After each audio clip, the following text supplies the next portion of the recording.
अस्सलाम वालेकुम।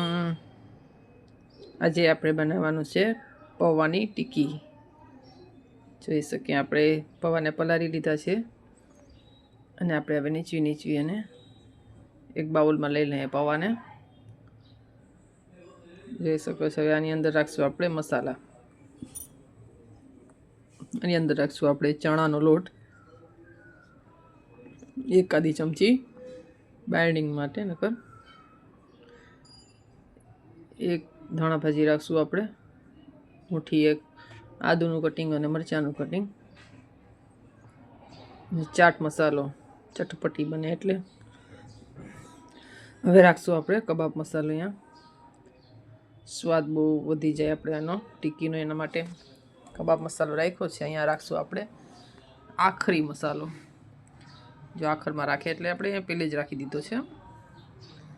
ये आखरी मसालो राखी। अहीं आपणे राखशुं लाल मरचा पाउडर ने नमक। बहु ओछा ज मसालाथी बनती आपણા घરના જ મસાલાથી। અને આપણે મિક્સ કરી લેશું બધું। મિક્સ આપણું થઈ ગયું છે। હવે આપણે આને ટીક્કીનો શેપ દઈ દેશું। જોઈ શકો છો આવી રીતના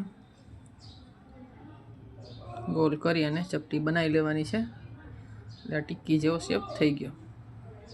આપણે બધી ટિક્કી બનાવી લીધી છે। હવે આને આપણે તેલમાં તળી લેશું। તેલ આપણું ગરમ થઈ ગયું છે। એક એક ટિક્કી આપણે તેલમાં રાખી અને મીડિયમ આંચે આને આપણે તળી લેવાની છે। જોઈ શકો છો આપણી ટિક્કી તૈયાર થઈ ગઈ છે। આપણે તેલમાંથી કાઢી લઈએ હવે અને હવે આને સર્વ કરી દઈએ। આપણે માયોનીઝ અને ટમેટા કેચપ સાથે આને સર્વ કરી દીધી છે। તૈયાર છે ટિક્કી।